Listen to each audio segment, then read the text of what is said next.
Hello everyone, welcome on teach mode. तो चलिए आज हम स्टार्ट करते हैं आपके सेल का लेक्चर नंबर 7। आज पता है बच्चों हम क्या पढ़ने वाले हैं। आज हम पढ़ेंगे सेल के पोस्ट ऑफिस के बारे में और सेल के क्लीनिंग सिस्टम के बारे में। क्या सेल में पोस्ट ऑफिस होता है? चलिए देखते हैं। हम आज पढ़ने वाले हैं first of all Golgi apparatus के बारे में। बच्चों, गोल्गी एपरेटस को कुछ लोग गोल्गी भी बोलते हैं, कुछ लोग गोल्जी भी बोलते हैं, कुछ भी बोल सकते हैं आप लोग। तो हम पढ़ते हैं पहले गोल्गी अपरेटस के बारे में। ये क्या होता है बच्चों? The packing and the shipping centre होता है। मतलब जो चीजें इसके पास आती है ये उनको पैक करता है और ट्रांसपोर्ट कर देता है कहाँ, जहां उनकी नीड होती है। It consist of stack of flattened stack. बच्चों कुछ स्टैक लाइक स्ट्रक्चर होते हैं, जैसे कि आपके इस तरीके से, ऐसे इस तरीके से, ऐसे फिर छोटा थोड़ा इस तरीके से आपके स्टैक लाइक स्ट्रक्चर्स होते हैं और पैरेलली अरेंज होते हैं आपके, और ये सारे मिला के बनाते हैं आपका गोल्गी एपरेटस। ठीक है। It is functionally link to endoplasmic reticulum. बच्चों ये किसके साथ लिंक होता है? आपके एंडोप्लाज्मिक रेटिकुलम के साथ। इससे जस्ट पहले आपका एंडोप्लाज्मिक रेटिकुलम होता है और उससे वही न्यूक्लियस होता है। न्यूक्लियस देन एंडोप्लाज्मिक रेटिकुलम और उसके बाद आपका गोल्गी बॉडी होता है। ठीक। It is functionally link to the endoplasmic reticulum, cell membrane and other cell organelles. मतलब ईआर के साथ भी लिंक है, आपका सेल मेम्ब्रेन के साथ भी लिंक है और बाकी कुछ ऑर्गन के साथ भी लिंक होता है, मतलब काम करता है उनके आसपास रह के। अब इसके पढ़ते बच्चों काम क्या होते हैं। Modified protein and lipid receive from the ER. बच्चों क्योंकि ईआर के जस्ट बाद है, ईआर में क्या बनाया था लास्ट वीडियो में हमने देखा था कि जो आपका एंडोप्लाज्मिक रेटिकुलम होता है वो कुछ लिपिड, प्रोटीन, फैट्स और हॉर्मोन्स वगैरह बनाता है। मैं लिपिड और प्रोटीन बनाता है।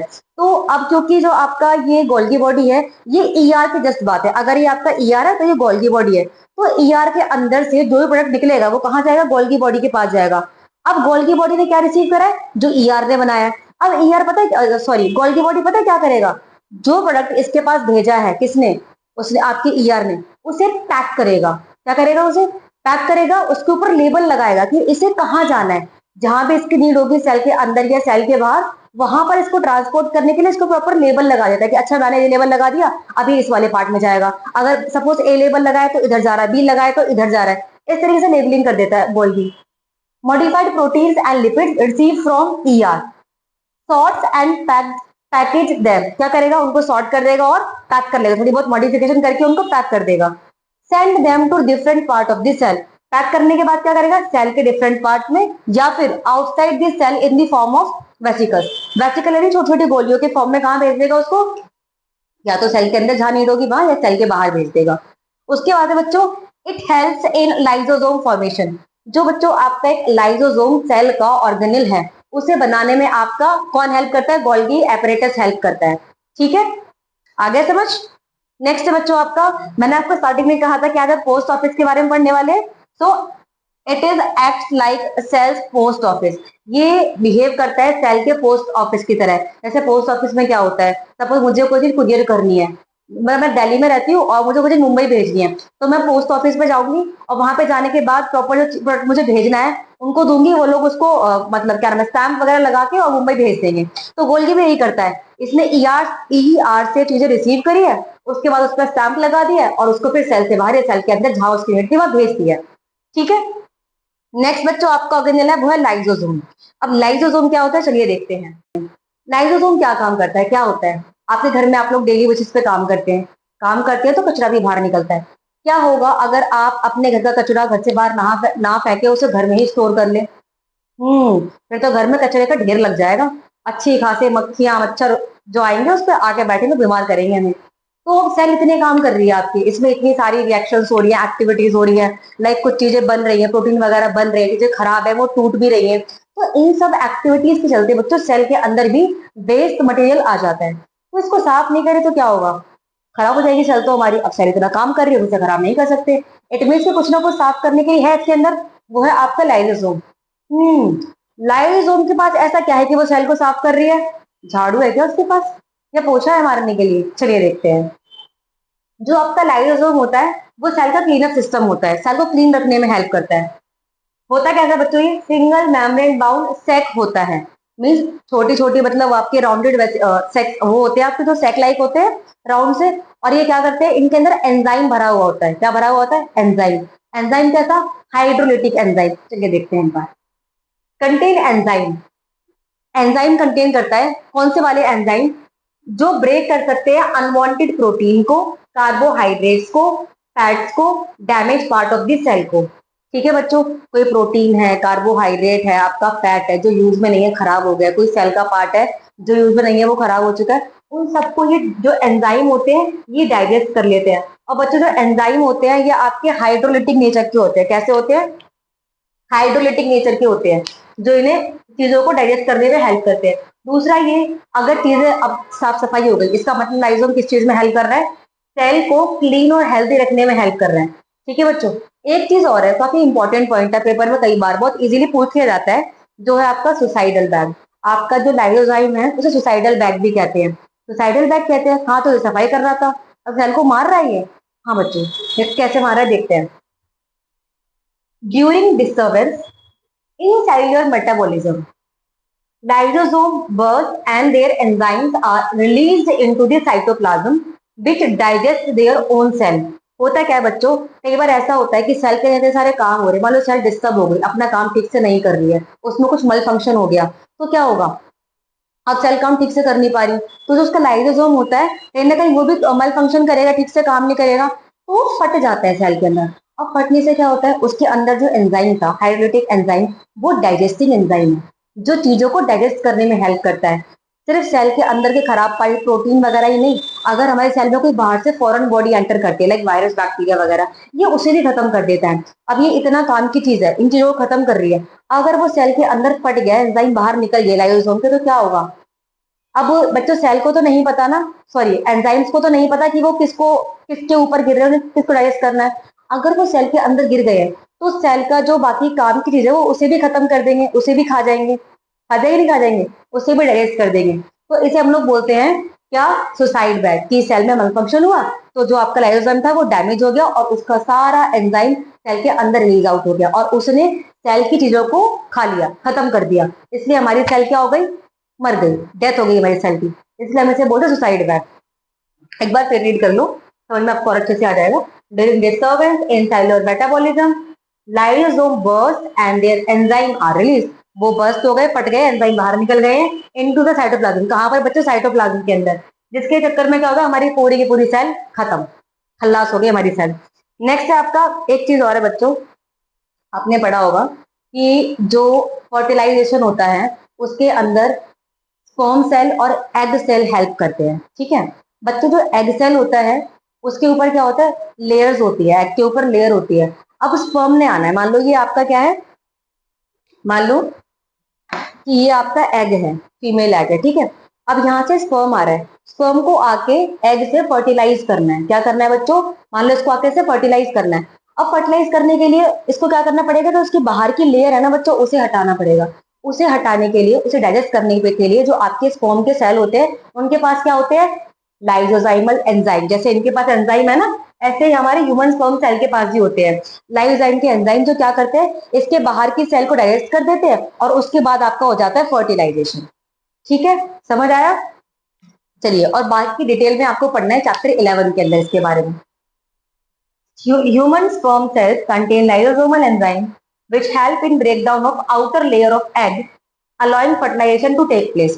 जब वो बाहर की लेयर डाइजेस्ट हो जाती है through the lysosome enzyme which are contained by the sperm cell, उसके बाद फर्टिलाइजेशन हो जाता है और जाइगोट बन जाता है। ठीक है बच्चों, तो अब मैं साइड में जा रही हूँ, आप लोग उसका स्क्रीनशॉट ले लो।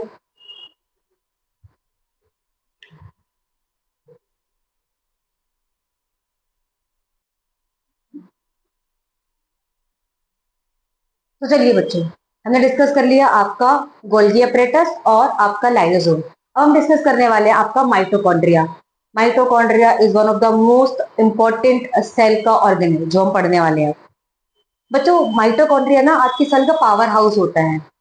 जैसे आपके लोकेलिटी में पावर स्टेशन होता है ना इलेक्ट्रिसिटी के लिए, जो हमारे घरों पर बिजली सप्लाई करते हैं, ऐसे ही आपके सेल के अंदर माइटोकॉन्ड्रिया एनर्जी सप्लाई करने का काम करता है, जिससे कि अलग अलग रिएक्शन हो सके या अलग अलग काम हो सके। काम कोई भी करना हो बच्चों, जैसे हम लोग जब कोई काम करते हैं, सपोज हमने कोई काम पढ़ना है या फिर हमने कहीं बाहर ट्रैवलिंग पे जाना है, सोना है, कुछ भी काम करना है, खाना है, बैठना है, खेलना है, कूदना है, कुछ भी काम करना है, उन सब में एनर्जी की नीड होती है ना। ऐसे ही सेल के अंदर जो काम होते हैं चाहे चीजों का बनना हो या टूटना हो या और ट्रांसपोर्टेशन के काम होते हैं, इन सब में एनर्जी की रिक्वायरमेंट होती है, जो कौन पूरी करता है? आपका माइटोकॉन्ड्रिया पूरी करता है। चलिए देखते हैं।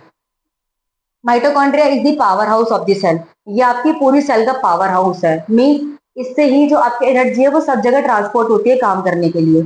इट इज रॉड शेप्ड और ओवल शेप्ड सेल ऑर्गेनल। बच्चों पहली बात तो ये जो आपका ऑर्गेनल है वो रॉड शेप है या फिर ओवल शेप का होता है। एक बार बना के दिखा देती हूँ मैं आपको। इस तरीके से होता है, ठीक है। इसकी एक आउटर मेम्ब्रेन होती है और आपकी एक इस तरीके से इनर मेम्ब्रेन होती है, ठीक है। इट इज रॉड शेप्ड और oval shaped cell organelle. They supply energy needed for more cellular activities. जो आपके सेल में एक्टिविटीज होती है उन सबको होने के लिए जो एनर्जी सप्लाई करनी होती है वो आपका माइटोकॉन्ड्रिया सप्लाई करता है। Each mitochondrion surrounded by two membrane. जो आपका माइटोकॉन्ड्रिया होता है बच्चों, सारे माइटोकॉन्ड्रिया जितने भी होते हैं वो उसके आसपास मतलब दो बाउंड्री होती है, मतलब दो मेम्ब्रेन होती है। बताया था ना आपको मैंने, तो जो आपका माइटोकॉन्ड्रिया है या प्लास्टिड है या आपके डबल मेम्ब्रेन बाउंड ऑर्गेनेल्स होते हैं। तो ऐसे ही आपका जो माइटोकॉन्ड्रिया है उसके पास दो मेम्ब्रेन है, एक होती है आउटर, एक होती है इनर। ये रही बच्चों आपकी आउटर मेम्ब्रेन और ये रही आपकी बच्चों इनर मेम्ब्रेन। आउटर मेम्ब्रेन क्या काम करती है? देखो बच्चों, पहली बात तो स्मूथ होती है और पोरस होती है। स्मूथ होती है और इसमें कुछ कुछ पोर्स होते हैं। Cover and protect mitochondria. ये क्या काम करती है? माइटोकॉन्ड्रिया को कवर करती है और उसको प्रोटेक्ट करके रखती है। नेक्स्ट है आपका इनर मेम्ब्रेन। बच्चों जो इनर मेम्ब्रेन है आपको दिख रहा है, आपकी इनर मेम्ब्रेन अंदर फोल्ड हो रखी है। ये देखिए डिफरेंट डिफरेंट फोल्ड्स हो रखी है इसके अंदर। It is folded into finger like projection called cristae. बच्चों ये फिंगर लाइक प्रोजेक्शन दिख रही है आपको, ऐसे उंगली की शेप में दिख रही है, ये फिंगर लाइक प्रोजेक्शन होती है, जब हम लोग क्रिस्टे कहते हैं। अब ये होती क्यों, क्यों मुड़ गई आपकी अंदर की लेयर? माइटोकॉन्ड्रिया क्यों मुड़ गई? कोई काम था इसलिए मुड़ी है? वो स्ट्रक्चरली डिफेक्ट हो गया कोई उसके अंदर? बच्चों देखो, अगर चीज ऐसी है, मान लो मुझे यहाँ पेंट अप्लाई करना है, इस जगह पेंट अप्लाई करना है इस वाले एरिया पे, तो अगर एरिया मेरी फिंगर ऐसे क्लोज है, बंद है पूरी, तो मुझे पेंट कम यूज करना पड़ेगा, तो मेरा कम पेंट पे काम चल जाएगा। बट अगर मैंने फिंगर खोल दी इस तरीके से, देखो पेंट कहाँ का अप्लाई करना है, अब ये एक्स्ट्रा एरिया बढ़ गया सारा, फिंगर के इधर लेफ्ट और राइट का एरिया बढ़ गया ना, इसमें पेंट ज्यादा आएगा। तो ऐसी जब रिएक्शन के लिए ऐसा वाला सरफेस है तो कम सरफेस रिएक्शन होने के लिए, जब ये फिंगर लाइक वर्जन बन जाते हैं तो रिएक्शन होने के लिए एरिया बढ़ जाता है। तो बेसिकली क्रिस्टल बनने का जो मेन फंक्शन है वो क्या है कि रिएक्शन होने के लिए आपका एरिया बढ़ जाए। वही लिखा हुआ है, increase the surface area for the chemical reactions and facilitate energy production. जो भी रिएक्शन बच्चों क्रिस्टे के अंदर होती है उनसे क्या होता है? आपकी एनर्जी प्रोडक्शन होता है। नेक्स्ट है बच्चों आपका ये क्रिस्टे, समझ में आ गया आपको? ये आपका क्रिस्टे और ये अंदर बच्चों मैट्रिक्स है। क्या होता है बच्चों अंदर? आपका मैट्रिक्स होता है। अब मैट्रिक्स क्या होता है? मैट्रिक्स माइटोकॉन्ड्रिया के अंदर पाए जाने वाला फ्लूइड है, ठीक है बच्चों, जिसके अंदर उसके एंजाइम्स होते हैं, डीएनए होता है, राइबोसोम, इसका अपना खुद का डीएनए होता है, राइबोसोम होते हैं, कुछ एंजाइम्स होते हैं। और बच्चों जो दो मेम्ब्रेन के बीच का स्पेस होता है इसे बोलते हैं इंटर मेम्ब्रेन स्पेस। क्या बोलते हैं? इंटर मेम्ब्रेन स्पेस, दो मेम्ब्रेन के बीच का स्पेस। ठीक है बच्चों, आई होप समझ में आ गया होगा आपको। नेक्स्ट है सेलुलर रेस्पिरेशन। अब ये क्या होता है? It is the process in which glucose and other molecule are break down to release energy. आपने खाना खाया बच्चों, खाना खा लिया आप लोगों ने, खाना खाने के बाद जो खाना डाइजेस्ट हुआ है आपका वो ग्लूकोज में कन्वर्ट हो गया या अदर मॉलिक्यूल में कन्वर्ट हो गया। क्या उस ग्लूकोज या जो मॉलिक्यूल डाइजेस्ट होने के बाद बने हैं उनसे हमें एनर्जी मिल जाती है? नहीं मिलती बच्चों। इन्हें हमें फर्दर ब्रेक डाउन करना होता है और इनसे जो एनर्जी रिलीज होती है उसे स्टोर भी करना होता है। स्टोर किसकी फॉर्म में करते हैं? एनर्जी की, सॉरी एटीपी की फॉर्म में स्टोर करते हैं। क्यों? क्योंकि जब ये ब्रेक डाउन हो रहा है ग्लूकोज का या अदर मॉलिक्यूल्स का, सेम उसी टाइम पे हमें सारी एनर्जी की रिक्वायरमेंट नहीं है, हम उसको एनर्जी को बना के रख रहे हैं आगे फर्दर काम के लिए। ठीक है, तो हमने क्या करा, ग्लूकोज को अदर मॉलिक्यूल को तोड़ लिया और जो एनर्जी निकली है उसको स्टोर कर लिया है। किसकी फॉर्म में स्टोर कर लिया है बच्चों? एटीपी की फॉर्म में। एटीपी हमारी सेल की एनर्जी करेंसी होती है। मीन्स जब भी सेल को कोई काम करना होता है तो वो एटीपी का यूज करता है और काम कर लेता है। जैसे हम लोग को जब भी कोई सामान खरीदना होता है तो हम पैसों का यूज करते हैं और सामान ले लेते हैं। जितना भी हमें ट्रैवलिंग करना हो तो पैसे यूज करते हैं, सामान खरीदना हो तो पैसे यूज करते हैं, फिर ट्यूशन वगैरह जाना हो तो पैसे यूज करते हैं। ऐसे ही सेल में जितने भी काम होते हैं उन सबके लिए एनर्जी की रिक्वायरमेंट होती है, जो कौन पूरी करता है? एटीपी पूरी करता है। इसीलिए आपका एटीपी क्या है? Energy currency of the cell. Next है बच्चों एटीपी की फुल फॉर्म एग्जाम में आती है, आपको एकदम है ना कंठस्थ करनी है, मतलब याद कर लेनी है। इतनी कुछ मतलब उठा के नींद में पूछ रहा है ना, बताओ एटीपी की फुल फॉर्म क्या है, तो आपको आनी चाहिए। एडिनोसाइन ट्राइफॉस्फेट, ये आपकी एटीपी की फुल फॉर्म होती है। आई होप बच्चों अभी तक जो मैंने आपको पढ़ाया वो समझ में आ गया होगा। एक बार मैं साइड जा रही हूँ, आप लोग स्क्रीनशॉट ले लो। एक बार फिर नहीं क्या आप कर दूं? चलो ठीक है।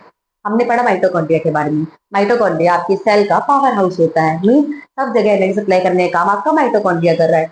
अब माइटोकॉन्ड्रिया सप्लाई कैसे कर रहा है एनर्जी? क्योंकि उसके अंदर जो आपके ग्लूकोज या अदर मॉलिक्यूल्स होते हैं वो टूटते हैं, और उनके टूटने के बाद जो एनर्जी निकलती है वो एनर्जी वो लोग स्टोर कर लेते हैं। कौन? माइटोकॉन्ड्रिया स्टोर कर लेता है एटीपी की फॉर्म में, जिसको हम फर्दर यूज कर सकते हैं। और एटीपी की फुल फॉर्म होती है आपकी एडिनोसाइन ट्राइफॉस्फेट। समझ आ गया? आपका माइटोकॉन्ड्रिया डबल मेम्ब्रेन ऑर्गेनेल है, बाहर की मेम्ब्रेन स्मूथ होती है, पोरस होती है, अंदर की आपकी कैसी होती है? फोल्डेड होती है, फिंगर लाइक क्रिस्टे में, जिससे सरफेस एरिया बढ़ जाए रिएक्शंस को, एरिया ज्यादा रिलीज हो गया रिकैप? अब मैं चाहूँ आप लोग स्क्रीनशॉट ले लीजिए।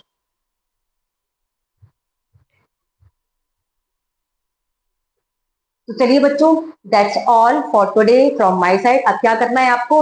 इसको याद करना है, अच्छे से रिवाइज करना है, और आई होप आपको समझ में जल्दी से आ ही जाएगा अगर आप कंटिन्यू पढ़ते रहेंगे तो। और अब बुक से भी रीड करना है आपको और नेक्स्ट वीडियो का वेट करना है। चलिए अब मिलते हैं नेक्स्ट वीडियो के अंदर। तब तक स्वस्थ रहे, मस्त रहे, पढ़ते रहे और टीच बोर्ड के साथ रहे। Bye bye.